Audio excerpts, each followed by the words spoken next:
Nietzsche o la soledad enamorada por María Zambrano. Si ha habido un hombre de muchas y contradictorias personalidades, desgarrado por la desbordante riqueza, por la punzante contradicción, es, sin duda, Nietzsche, tan amado y repudiado, tan olvidado y presente.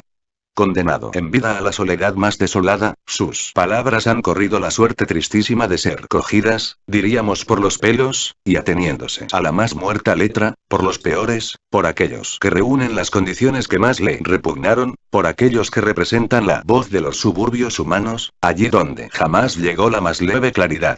Los que pretenden ser el superhombre simplemente, porque no llegan a ser hombres, y al rebelarse contra lo humano se nombran a sí mismos con la denominación de superhombre, que Nietzsche inventó en su más encendido amor por lo humano. Nietzsche representa hoy, al cabo de su muerte, el calvario de la soledad apurada hasta lo último, sorbida con estoica crueldad, llevada hasta más allá de todo lindero visible. Tan solo se quedó, que en su camino acabó por marchar más allá de todo horizonte. Allí donde ya no podía comunicarse con nadie, donde ninguna voz humana le podía llegar. Desapareció en vida, separado de los hombres por una helada soledad, descansando quizá en el seno de la nada, en el seguro acogedor de un ensueño sin conciencia, él, que llegó a desgarrarla por tanta luz. La soledad del intelectual que huye de los hombres. En Nietzsche está en toda su pureza y plenitud la situación que tanto se le ha reprochado al intelectual, la llamada Torre de Marfil, que en él fue libre espacio en las más altas cumbres agrestes, alturas del planeta paralelas a las alturas de su espíritu. Y está más claramente que en ningún otro, porque lejos de pretender encubrir su soledad, hizo de ella una virtud, una fuerza de donde nacía su fuerza creadora. La condición inexcusable de toda grandeza humana. La gran fuerza atractiva de Nietzsche está en que pasó por el mundo arrancando máscaras. Amante de la verdad, descorriendo velos que hubo que rasgar muchas veces con toda violencia, con obstinada ironía. Arrancando máscaras y creándolas. Tal fue su destino. Todo lo que es profundo necesita una máscara. ¿Y no fue quizá su máscara la soledad? Máscara de algo que un pudor excesivo no le dejaba mostrar, máscara de su desesperación. La soledad le impidió tal vez el suicidio, pues convirtió en pasión una carencia, una mutilación de su vida. Fiel a sí mismo hasta la locura, aceptó su soledad, transformándola en virtud, en fuerza creadora. Pero qué íntimo proceso, qué hondo calvario no tuvo que recorrer hasta sumergirse enteramente, como un amor definitivo, en su casta soledad de hombre pensante. Nietzsche superó el suicidio, le atravesó, le traspasó a fuerza de aceptar con toda entereza su destino. Un destino que le aislaba de los hombres en ese momento. Porque el destino del hombre de tal condición va más allá de un ser humano, de su corazón y de sus instintos, que se le convierten en instrumentos para el cumplimiento de tal destino. El destino de un hombre cae sobre él, pero no nace de él, no depende de él, sino que le sobrevive porque es cosa de la historia. Cosas de la historia suelen ser las cosas más graves individuales. Y el hierro mayor del individualismo, tal vez el único, haya sido creer que el individuo puede aislarse de la historia, abstrayéndose de las circunstancias concretas que presiden con la inexorabilidad de los astros, su pobre vida. El creer, en suma, que la separación del individuo con respecto al medio y a la especie es absoluta. El creer que puede determinarse a sí mismo. Tal error idealista no fue, naturalmente, compartido por Nietzsche, y no fue, por tanto, esa la razón de su soledad casi absoluta. La razón no era una idea, sino una realidad terrible. La realidad del tiempo y de la nación en que vivía. En el reproche, justo en muchos casos, que se ha dirigido al intelectual por su sueño de pureza, libre del contacto de los hombres, se ha envuelto en situaciones bastante diferentes, lo suficientemente diferentes para que alguien intentara el discernimiento de ellas. La soledad tremenda de Nietzsche, la máscara de su soledad con que ocultaba su inmenso amor por la regla por el común de los hombres, a través de todas sus invectivas, nos alumbra un poco esta cuestión. ¿Por qué la soledad de Nietzsche? ¿Quién le impidió vivir entre los hombres, mezclado a sus afanes y riesgos, participando del destino común? El acudir a las abundantes manifestaciones de desprecio por lo que él llama la plebe y lo plebeyo, no nos serviría de mucho, pues se encontraría texto en que se manifiesta lo contrario, cuando se abandoncia, cuando aparece el poeta rasgando el mito de su pensamiento, cuando se ahoga y grita su verdad íntima en el amor tremendo, inmenso de lo humano. Lejos de los hombres, acaba por soñarlos. Acaba por soñar un hombre purificado, encendido de fuerza, con todo lo humano, que no prescinda de nada y sea encarnación de todo. Que sea tal que no haya ninguna idea que le sea superior. Un hombre que desafíe y haga palidecer todos los ideales. Que haga inútiles todas las normas.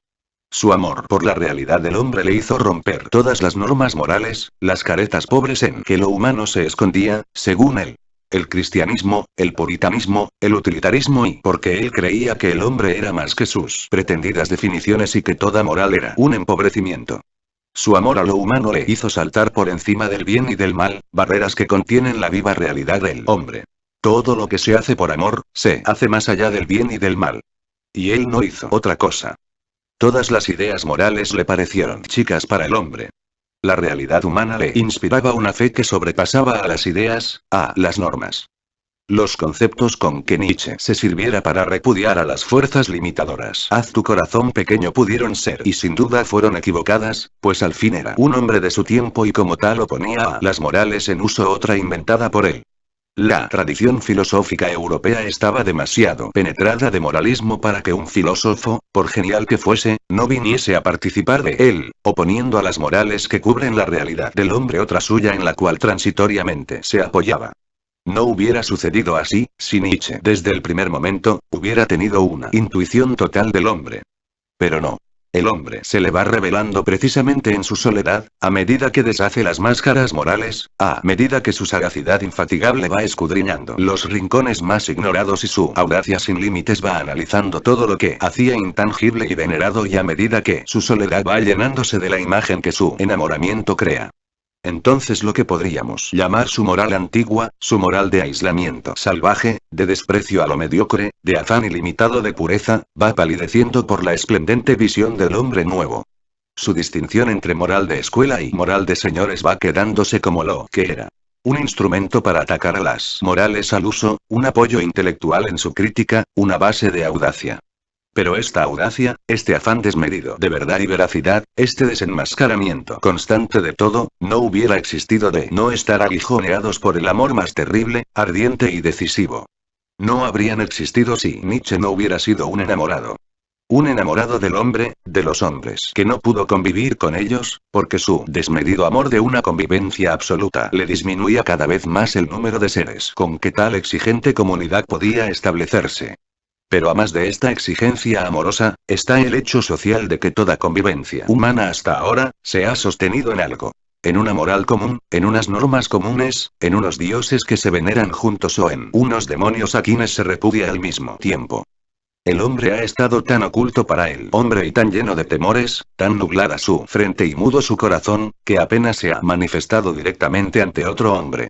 Ha sido a través de ideas, de normas, de cultos como los hombres se han encontrado. En este sentido, toda sociedad ha sido en cierto modo y en cierta medida idealista. A medida que el hombre tomaba conciencia de su realidad, la soledad individual se hacía más incomprensible y nacían los mártires de todas las luterodoxias. De su acumulación se engendraron las revoluciones, que ya no tendrán razón de ser cuando el hombre se haya encontrado con su íntima realidad y pueda ser comunicada y serenamente contemplada por todos. Nietzsche no alcanzó tan venturosos tiempos.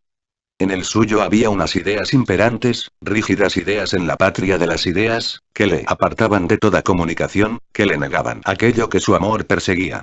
En lugar de la viva realidad humana, encontraba las sólidas ideas, las vestiduras opacas, las torpes palabras. Tuvo que apartarse a solas con su amor y no quieras enviarme hoy más mensajeros, que no saben decirme lo que quiero. Las ideas al uso, las morales que encubrían la humana realidad, condenaron a Nietzsche a vivir en una soledad absoluta de donde no puede volver. Pero en su soledad de enamorado, atacó sin tregua a todo lo que le separaba de la convivencia de los hombres. Amó sin tregua ni descanso por encima de sus propias ideas, de sus propias doctrinas. Tal fue su tragedia. ¿Podría culparse a un ser así de su aislamiento? ¿Tiene algo que ver con el individualismo idealista?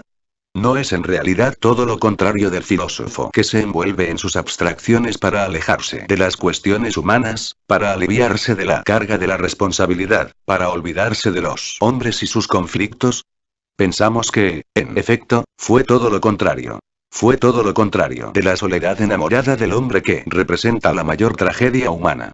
Dar no la vida, la razón por amor. Alejarse de lo único que se ama, de lo único que podría traernos la felicidad. Alejarse del pueblo, que es la materia única en que espera encarnar toda nobleza, toda grandeza. María Zambrano.